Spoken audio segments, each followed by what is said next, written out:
We're going to be talking today about the topic that some of you might be hearing about. Condos are out. Here is why everyone is turning them into rentals. So now, before we get started, let me introduce myself. My name is Larissa Dutra, and here in this channel, we talk about everything in regards to real estate investments, how to find the deal, how to structure the deal, how to fund the deal, and how to make the exit strategy that will make you money in the end of the whole process. So here we talk everything, all the tips, everything you need to know. It doesn't matter if you're an expert investor or if you're just starting. And I don't know if you've been noticing everything that's coming out on the news lately, but condos are sitting empty while the demand for rentals keep rising. So why smart investors are turning condos into apartments instead of selling? Well, let me show you what's behind the scenes so you understand. In this video, we're going to be breaking down the most controversial trends in real estate. The mass conversion from condos to rental apartments. We'll cover what's happening to the money behind it, what's the winners, the losers, and what's happening to investors like you. In the first part, I want to go ahead and do a quick overview of what's happening, the shift of what's happening. So the shift of why condos are being converted into apartments is because condos aren't selling. The rising interest rates have priced out the first-time home buyers. Many buyers can't qualify under the current regulations for loans. Developers and owners of large portfolios, they are starting to see that their vacancy rates are starting to increase. And younger generations now are more open to rent than before. Okay, so they're more open to rent for a longer period of time. And with that being said, we have been seeing a variety of news all over the major cities where the number of unsold condo units are starting to increase. What used to be a hot product in the home ownership, it's now struggling with the mortgage rates, with just so many things changing, the economy shifting throughout this whole process. So, what's the strategy? Now, we talked about what's going on. So, what's the strategy? This strategy, it would be the rentals right now. The demand has soared post-pandemic, okay? Which means that now every condominium that you're looking as far as renting it out as an investment purpose, you might be able to have a monthly rental cash flow, which is more stable than before. Because before we were in the market, then most likely we were working based on equity. Okay, we're buying, selling, and we are doing different types of creative investments. But now you have the rental conversions that offer a faster ROI in most markets at the moment, where you can take start receiving that cash flow and take all your monthly income and count for that secure investment in cities like Miami, Orlando, LA, Phoenix. All those cities, they show the trend of growth. And if you, for example, let's say that you build a 50 unit condo complex and only 12 sold, okay? Rather than let it sit vacant, converting those units into rentals give you that immediate cash flow and in many cases better long-term results, better long-term returns. Because let's imagine now you rent it out, okay, all those unsold units, for due to the market shift, you're not able to sell for the money that you wanted to sell. You don't want to decrease the price and lose the potential capital growth that you might have, the equity. So what you could do is you could rent it out. You can start receiving that cash flow monthly. And with that cash flow, what you can do is eventually when the price appreciates again, because now we're talking real estate, the real estate market is always a shift because a lot of factors affect the economy. But if you look at the history of the last 20, 30 years, you see that's always growing because of many factors. You eventually drop, will have those drops, which means that it's not time to sell during that drop. So keep monitoring your investment. When you find that point where you want to sell, then you've received all that cash flow from all those rental years, all those rental months, if you're just going to be renting it out for a couple months. But then you also get the money from the appreciation and the equity for whenever you sell. So you get the best of both worlds. And if eventually you decide that you do not want to sell, you can always refinance, get the capital invested out of the investment, and then there will be a what it's called infinity growth, where it's going to be growing your investment forever because you remove all the capital. Basically, that you're making money with no money because the money was already removed, and everything is all the profits is being generated by the own property. No, which is always a plus. So now we've looked at the what's going on as far as the trends. We've looked at what's going on as far as what we can do to strategize to make sure that we get to where we want to go. So now let's talk a little bit about the impact. So who wins, who loses? Of course, condo units, they used to be very popular. Nowadays, I don't know if you heard the news of HOA prices going up and it's everything being so chaotic. Some communities, the owners cannot maintain those high HOA costs. Why are the HOA costs going up so high? Majority of the times it's because of lack of budget. And then if they have a like a budget, but most of the times too could be for the reason why they have that lack of budget. It could be that there's a regulation change. I don't know if you're familiar, but a couple years ago we did have that um, building in Miami, Surfside, who collapsed. And due to that collapse in the building in Miami, the regulation, the engineering regulation, the inspections, and everything else got updated to make sure that the building is secure and it has gone through all the required maintenance to protect all the citizens. By doing that, there were a lot of condominiums, a lot of projects that they were not within the maintenance requirement for the new regulation, and just that skyrocketed the HOA budget, which now is passed on to the owners. And some owners have acquired those units a long time ago where the HOA was quite low, and now by the HOA being so high, they cannot maintain those units. They are forced out to sell. So there are a lot of HOA communities right now where the owners are being theoretically forced to sell because they cannot afford the HOA budgets and the assessments and things that the HOA will pass in order to have the enough reserves, enough budget to maintain all those maintenance required by the updated regulation.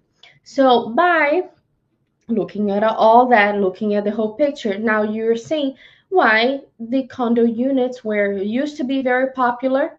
Now it's not the major type of investments people are floating towards.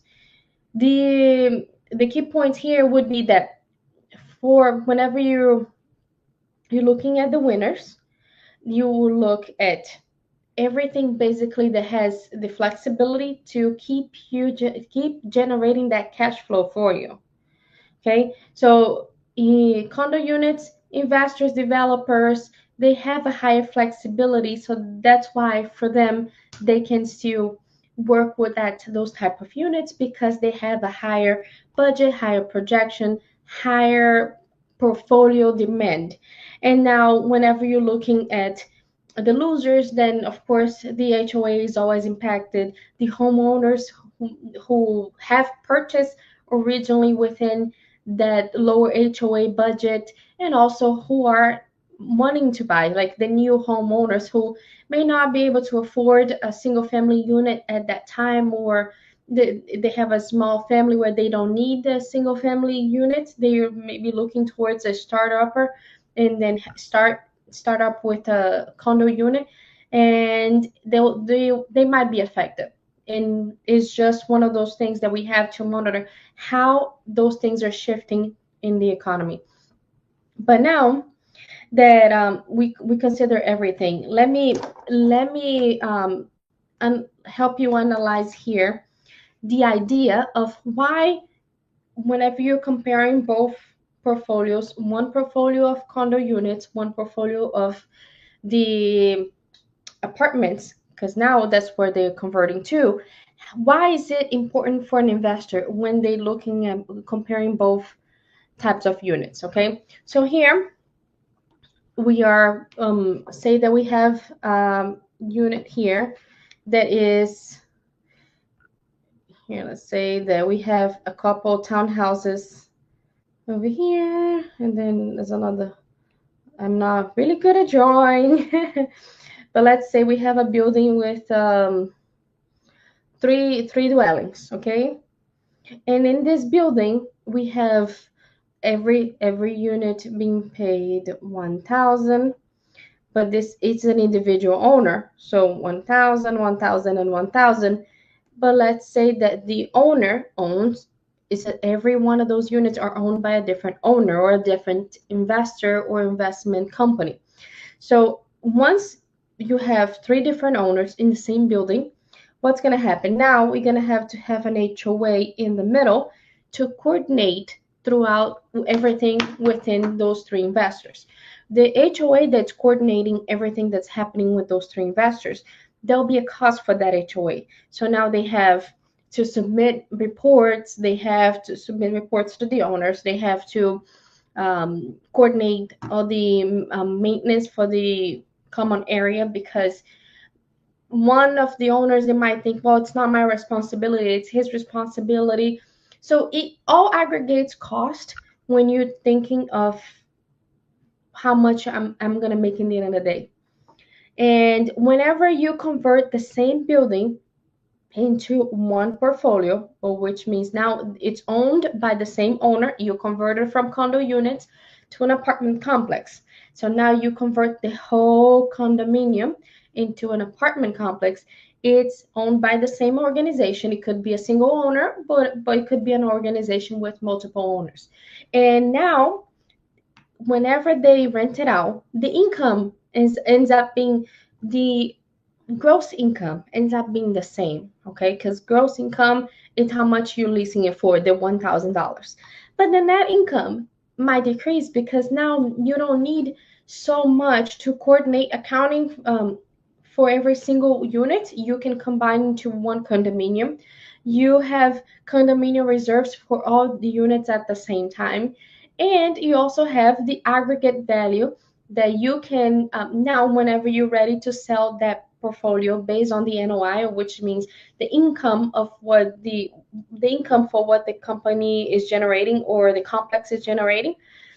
Now you're selling a whole bundle. So for an investor coming in, do you think they would prefer to buy a portfolio of 10 houses scattered all over the place, or they would prefer one that they can easily manage, they can easily have a management on site if depending on the size, if they think it's good, they can have they can hire a full-time maintenance person, where instead of paying for service call every single time that somebody calls, they will have somebody full-time and they will save them thousands of dollars. So all those things will be the reasons why people would be leaning towards that type of investment. But then after you lean towards that investment, there are additional benefits for that investment. You have appreciation, okay? You have depreciation, okay, where you're gonna start paying less taxes because you depreciate that asset.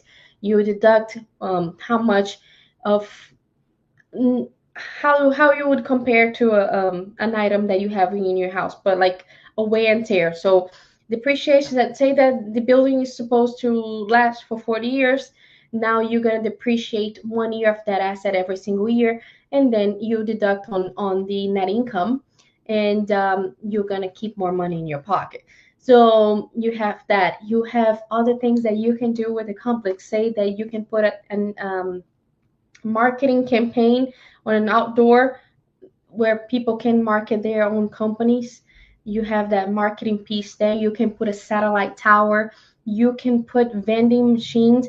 There are multiple things you can do that will be just great, and you will increase the income for that one complex. So organizations, they prefer to control the whole complex. And I'm not, when I say organizations, it's like you have an LLC, you have two or three partners, each one of you have $100,000. Yes, you can get, you and three partners, $400,000 together, give as a down payment on a multifamily portfolio of, let's say, 20 units. And now you can have that secure investments that's generating that income. So it's always a good asset. It's an asset that's always appreciating. There's always high demand. Remember that whenever there's a shift in the economy, and people stop buying for whatever reason, whether there's inflation, interest rates, whatever's happening in the economy, people will stop buying and they will become renters. So whenever they become renters, that's when the shift for that type of portfolio increases even faster. There's always demand for rentals because we have a lot of factors, people migrating from one state to the other or from outside of the country. You have a lot of people that have multi generations within one household, and they, whenever the economy shifts a little, they start moving into their own households. So all those things are things that we monitor because you help you increase and push towards getting a successful investment. So if you thinking about starting investing, if you're looking for an opportunity for you to start becoming, to become an investor, to start investing, and look for struggling condo developments. And it doesn't have to be, Larissa, I found one for 50 units. No, you don't have to start with one that's 50 units. Maybe start with one that's 10 units. See what's going on with that struggling multifamily, because now they, each one of those units are owned individually. Maybe the insurance company is not going to pay, is not insuring the complex because the roof is old and the owners do not have the money to change the roof. So all those things are things that we, in the daily life, in our routine, I know everybody's busy, but we, in our routine, when we drive around somewhere, look, that roof doesn't look good. It seems like it's a little abandoned, not necessarily abandoned, but not well taken care of. Well, that could be an opportunity for you. Okay, partner with developers. Okay, and not just developers, but investors in general who invest in units below the market rate. Why? Let's say that you have a network with a developer and he's developing multiple units, and for some reason he got stuck with a few units that he can't sell. Well, maybe you can bundle those units and sell it, receive that building or that portfolio as a bundle. Now you buying, of course, the cash flow that that unit or that building is generating, and you might be able to buy it at a discount rate. The developer, of course, he's building on his own cost, or of course he might be using some funding from banks and lenders, but he's building below the market value, which means he has that spread to sell it as a bundle, because now he has the benefit of selling everything together and moving on to the new property. And you don't have to worry about having to come up with the market rate on that, those extra units or extra 15, 20, 30. Start with one. If you never invested before, don't try to jump automatically into 20. But there is a transition, there is a process where we guide you from getting a first one, and then keep growing your portfolio from 1 unit to 4 units to 5 units, 10 units, 20 units. So real estate investments is always something that's going to be a potential to change your life if you know how to invest the proper way. We need to make sure that we strategizing the whole process. We analyzing the deal. We make sure the deal makes sense. If the deal doesn't make money, and I always say that if it doesn't make money today, it does not make sense. Invest on your knowledge, invest in learning about what could go on a project, how can I increase the income on this property, and what could happen that could affect my income as well, because you have to know what the positive things you can do to push the value, but you also need to know what could happen that could decrease your income. Say you purchased a lot for development, and you have to pull the connection of the water. You didn't calculate for that cost, so now guess what? In order for you to develop, you have to connect the water to your vacant land to create that threeplex, fourplex, and now you have to add that additional cost.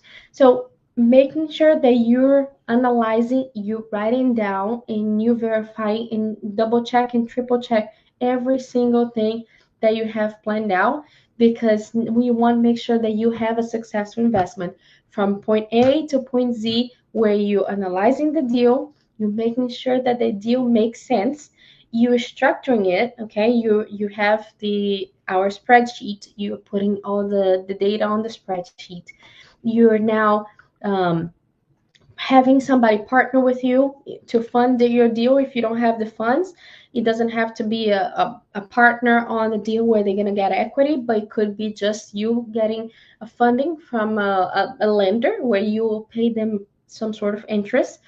And once you have all that together, now it's the time to go to the exit strategy, where we figured out, hey, I'm going to sell those units. And if I don't sell, here's my plan B.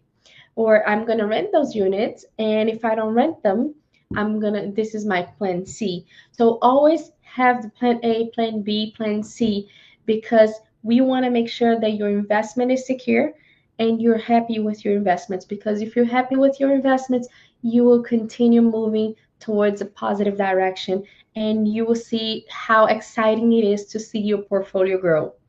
So if you've never invested before, and if you have questions on how to invest, if you want to get started, any questions whatsoever, just send me a message, send me a direct message through any of my social medias, whether it's Instagram, Facebook, or YouTube.